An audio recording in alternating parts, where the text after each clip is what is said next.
Amém? É uma grande honra estar participando hoje dessa ministração. Nosso domingo foi um dia que começou muito especial, na reunião de Verbo Portugal.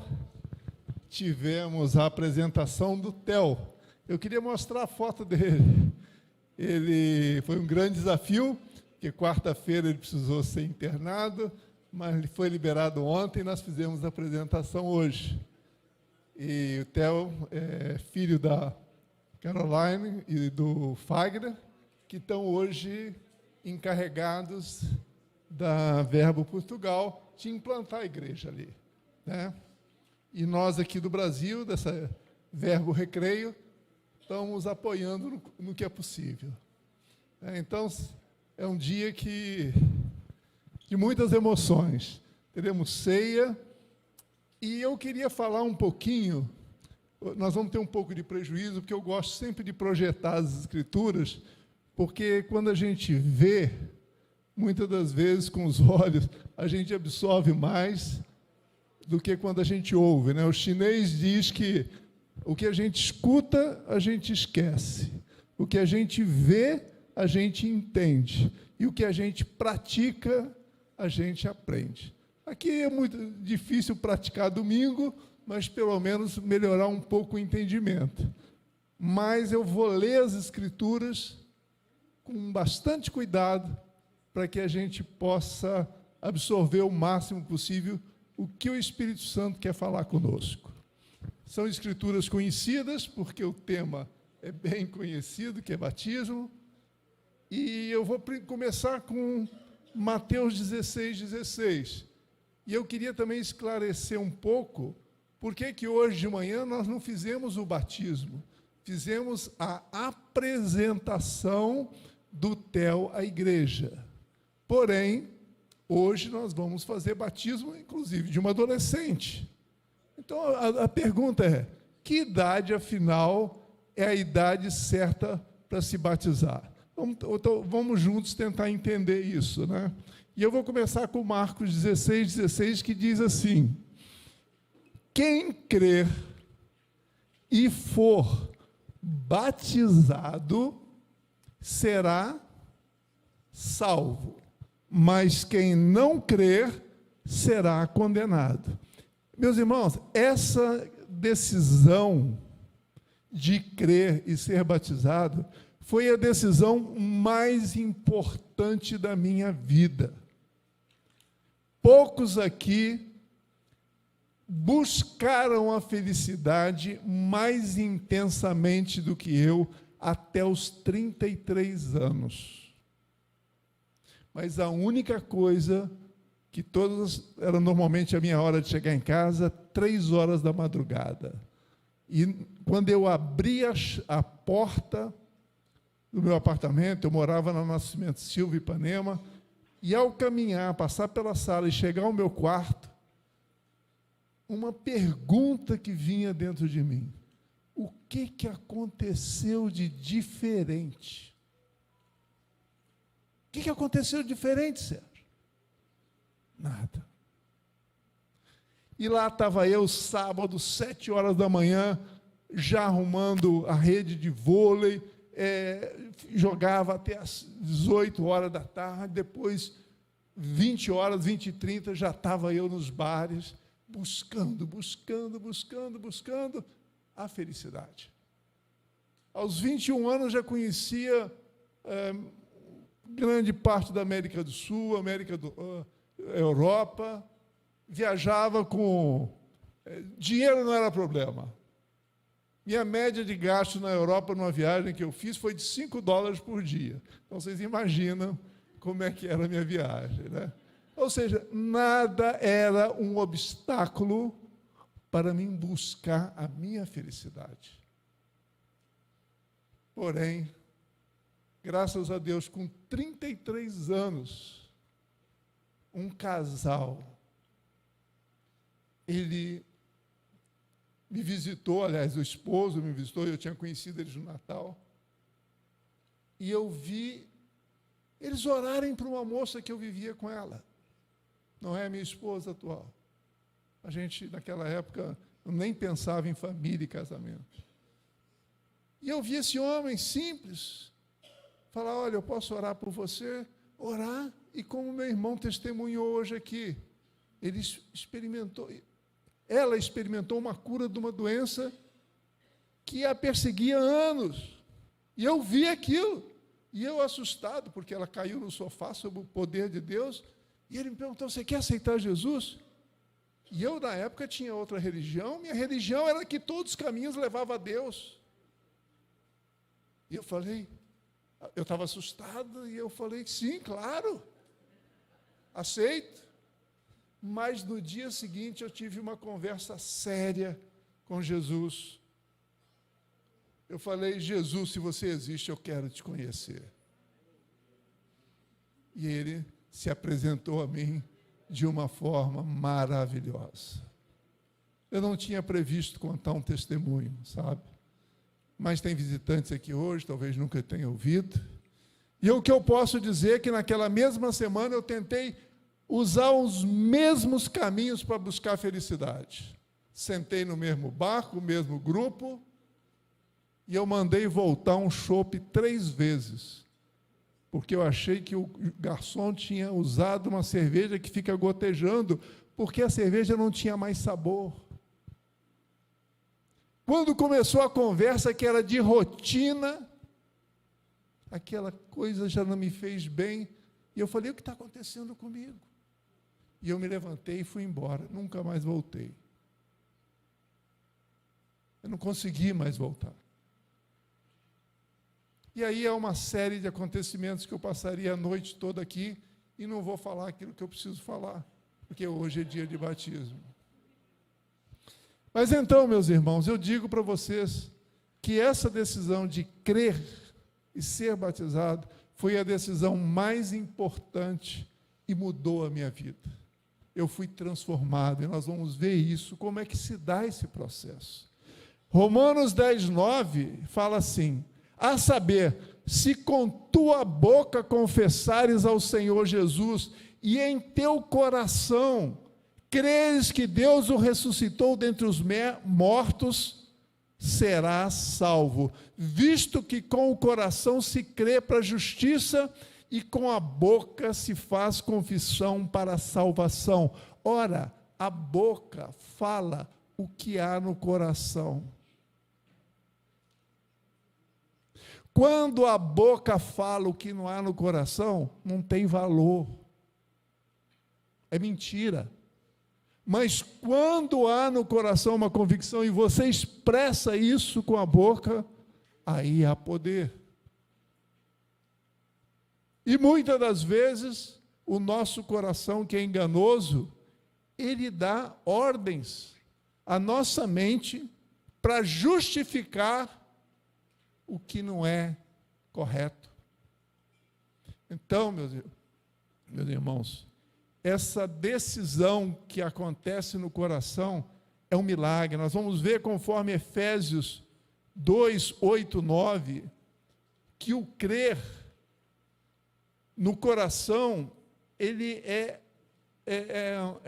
mediante o poder de Deus, porque diz assim a Escritura, porque pela graça sois salvos, ou seja, a salvação você não pode comprar com obras, fazendo bem, se entregando para ser queimado, ou qualquer outra decisão em favor de alguma pessoa, ou de alguém, alguma nação.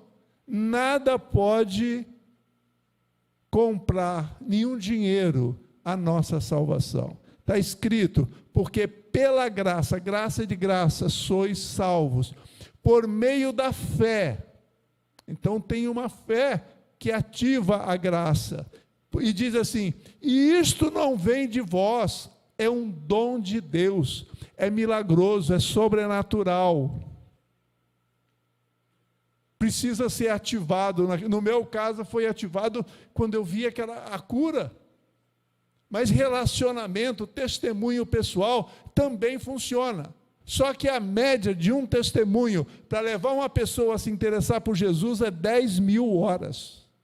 Se você trabalha com ela no dia a dia, 8 horas por dia, você vai precisar de 3 anos e meio dando um bom testemunho. Agora, imagina que isso aconteceu, por quê? Porque eu vi o poder sobrenatural, em curto caminho. Né?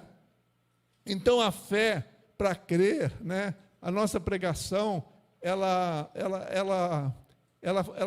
precisa de uma atmosfera de fé, senão ela não funciona. A pregação com os sinais, ela cria, sim, uma atmosfera, mas a fé e a graça vêm de Deus e é início do processo de transformação que aconteceu comigo. Alguns levam meses. No meu, como eu falei, em 1 semana eu já detetei coisas físicas.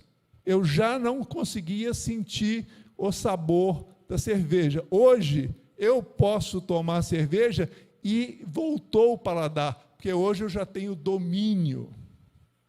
Hoje eu já tenho autogoverno. Mas na época eu não tinha. Eu começava com um copo e a minha média eram 22 por noite. 22 copos de cerveja por noite, ou meia garrafa de uísque, ou 2 garrafas de vinho. Não era uma taça de vinho, 2 taças de vinho. Eram 2 garrafas. Eram as 3 bebidas que normalmente eu bebia. Vinho, uísque ou cerveja. Hoje, o uísque eu não consigo, o cheiro muito, não consigo, né? E o vinho eu consigo tomar um cálice toda noite, tranquilo. Com minha torrada, um alho. Minha nora subiu agora, ela tentou repetir outro dia, passou até mal, porque o alho para ela não funcionou. Mas para mim funciona muito bem e eu durmo tranquilo. Então o problema não está na bebida, senão Jesus não teria transformado a água em vinho. O problema está no autogoverno, autodomínio, domínio próprio. Efésios 4:22 fala claramente desse processo que todos nós que tomamos essa decisão vamos experimentar. Alguns mais radical, como era o meu caso, né? Eu estava num extremo de vida desregrada, então é claro que o delta é maior do que quem já está numa vida mais tranquilinha. Mas, diz assim Efésios 4:22, eu vou ler o 4:22 e o 4:23.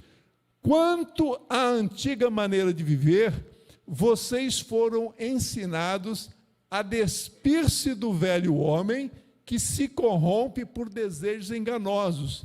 Esse homem é carnal, ele vive focado em satisfazer desejos, porque ele acredita que é satisfazendo desejos, que é satisfazendo sonhos, é que ele vai encontrar felicidade. É simples assim. Não é nenhuma maldade. E Efésios 4:23, ele fala assim, mas, quer dizer, sejam renovados no modo de pensar e revistam-se do novo homem, criado para ser semelhante a Deus, em justiça e em santidade provenientes da verdade. Ou seja, esse homem, quando nós hoje formos batizar, porque o batismo é um símbolo, né? É como a minha aliança que eu uso, que é o símbolo do meu casamento, do meu compromisso com a minha esposa. O batismo, ele simboliza o compromisso da pessoa com Deus e com o corpo de Cristo, que é a igreja, né? Então, ao crer e ser batizado, nós voltamos à condição original do homem. O homem foi criado, como a Bíblia diz, à imagem e semelhança de Deus. Entretanto, as suas decisões,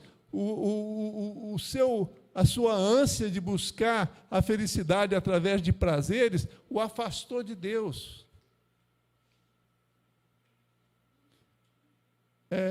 Então, assim, esse agora, quer dizer, em Efésios, eu vou repetir, Efésios 4:22 diz, quanto à antiga maneira de viver, vocês foram ensinados a despir-se do velho homem que se corrompe por desejos enganosos e renovados no modo de pensar, e a revestir-se do novo homem, criado para ser semelhante a Deus em justiça e em santidade provenientes da verdade. Então, o novo homem, ele alinha a sua vida ao padrão de Deus que está nas Escrituras. O velho homem, ele alinha a sua vida ao padrão dos pensadores desse século, dos filósofos. E aí há uma infinidade de filosofias, religiões. Conforme Romanos 12:2 diz assim: não se amoldem ao padrão deste mundo, aos pensadores desse mundo, mas transformem-se pela renovação da sua mente. Ou seja, nós precisamos tomar uma decisão, ou nós estamos tomando uma decisão ao crer e ser batizado, de rejeitar os padrões seculares que divergem, porque tem muitos padrões que estão alinhados com a palavra de Deus. Não tem por que rejeitar, claro. Agora, aquilo que está em oposição à palavra de Deus, nós temos que rejeitar, sim.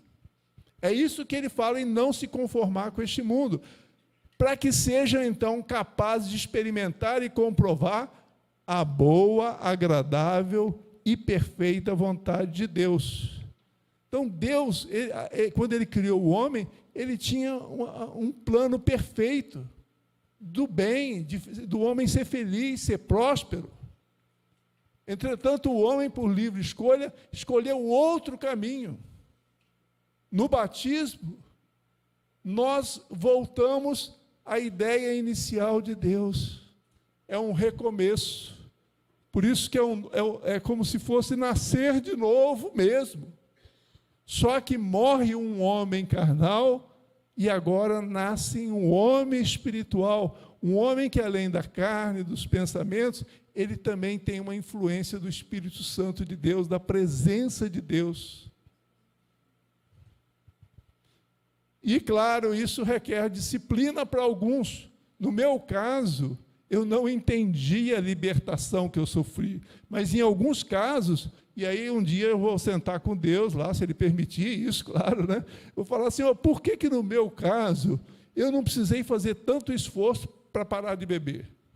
Possivelmente Ele vai dizer, porque com você não teria jeito, mas com outros dá para mim treiná-los e eles conseguem adquirir uma disciplina.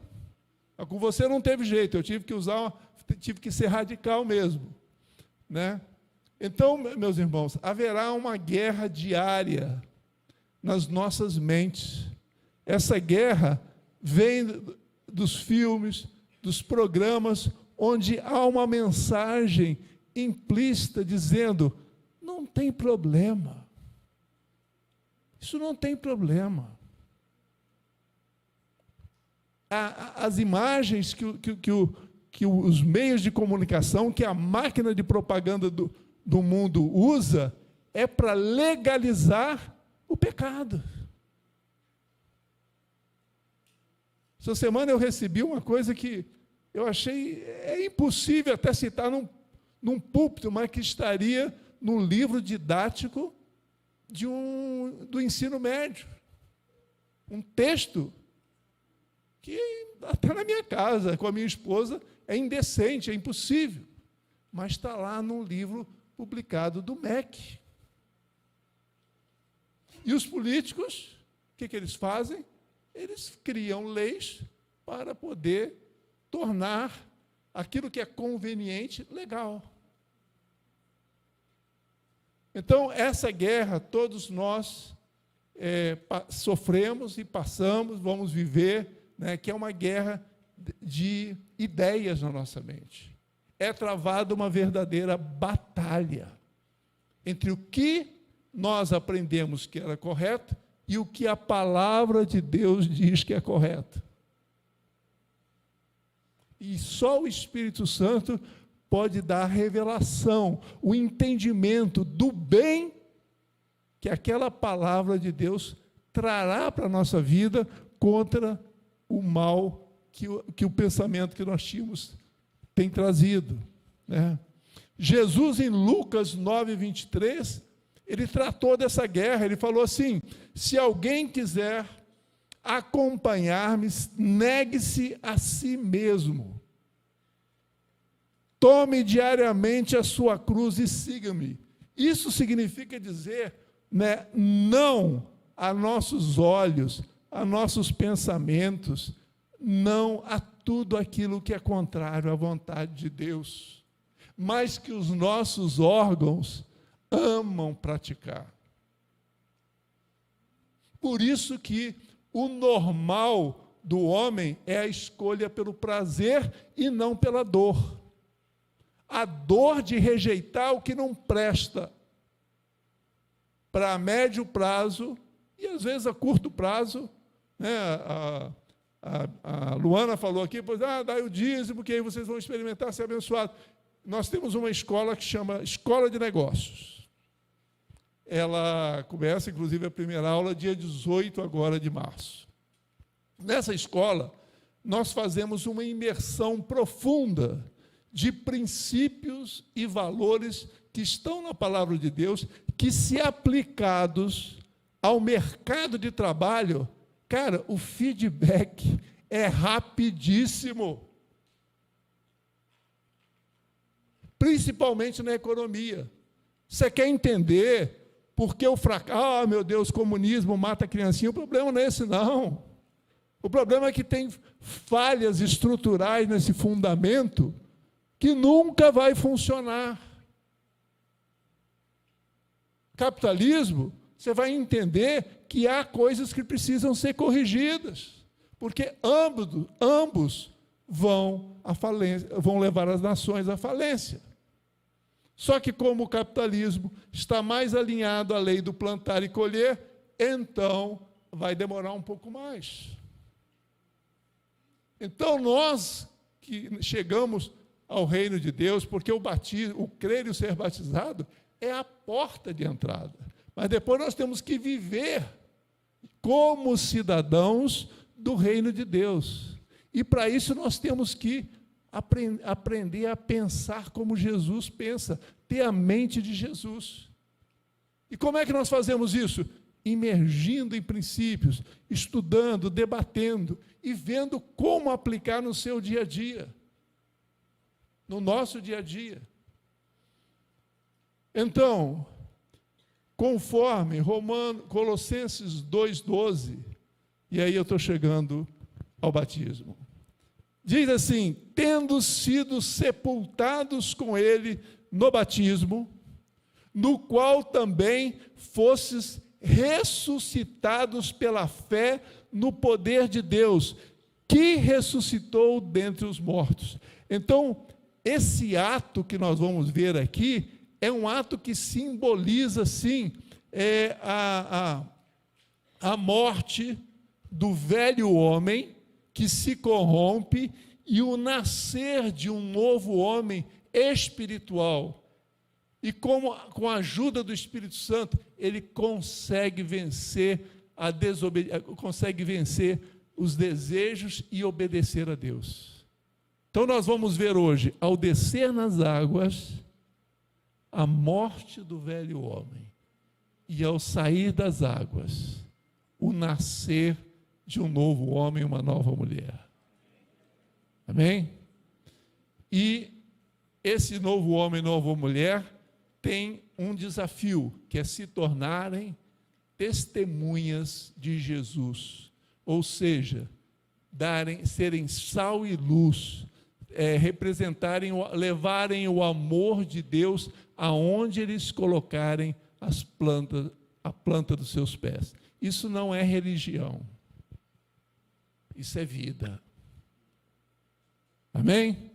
Então, na Verbo, também, todo primeiro domingo do mês, nós celebramos a ceia.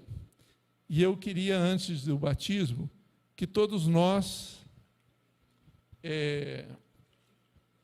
participássemos da ceia.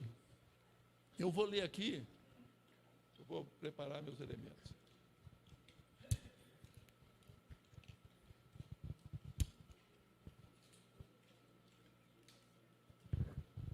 Eu vou usar 1 Coríntios 1, 23 até 32 para explicar que esse não é um mero ato religioso. Há responsabilidade durante esse ato da ceia. Diz assim Paulo em 1 Coríntios 11, 23. Porque eu recebi do Senhor, primeiro eu vou ler tudo e depois nós tomamos a ceia, para até ter um tempo de reflexão. Porque eu recebi do Senhor o que também vos entreguei, que o Senhor Jesus, na noite em que foi traído, tomou o pão e, tendo dado graças, o partiu e disse: isto é o meu corpo que é dado por vós. Fazei isto em memória de mim. Por semelhante modo, depois de haver ceado, tomou também o cálice, dizendo: este cálice é a nova aliança no meu sangue.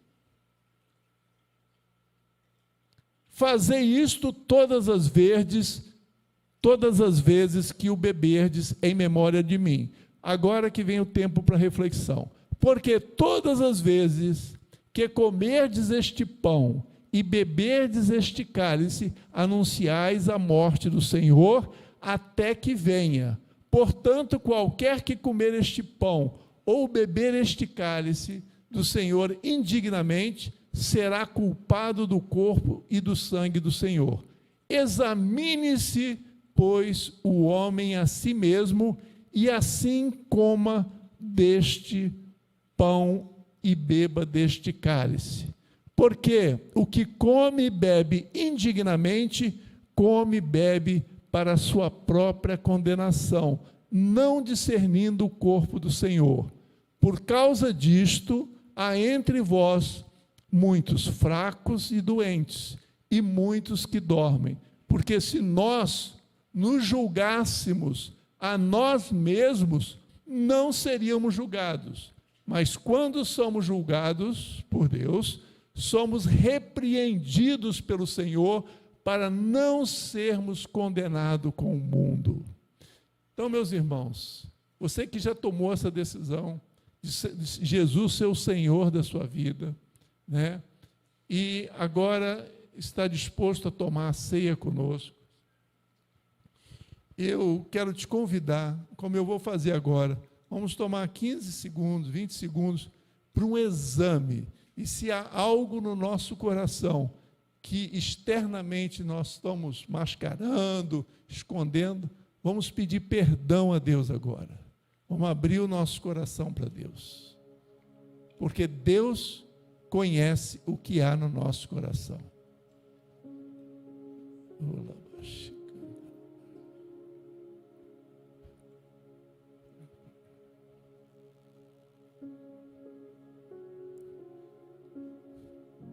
Entrega para o Senhor aquilo que você sabe que está errado e pede ajuda para ficar livre desse hábito, aquilo que você sabe que o afasta do nosso Senhor.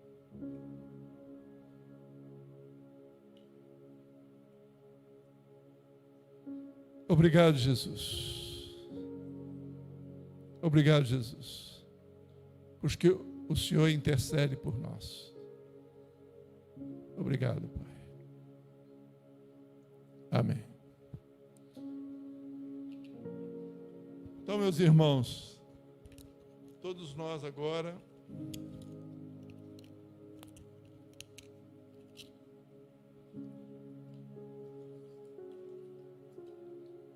tomemos esse pedaço de biscoito, de pão, que simboliza o corpo de Jesus, que foi quebrado naquela cruz por nós. Comamos com esse entendimento.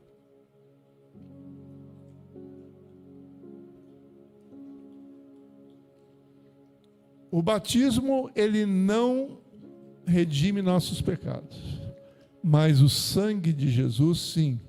E esse suco simboliza o sangue de Jesus. que nos limpa de todo o pecado. Bebamos.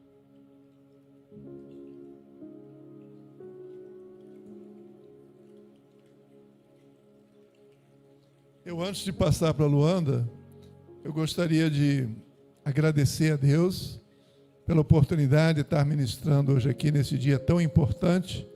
E eu quero, em nome de Jesus, abençoar todos vocês que tomaram essa decisão de se batizar. Que vocês sejam vitoriosos, vencendo o mal, sendo sal e luz aonde vocês forem.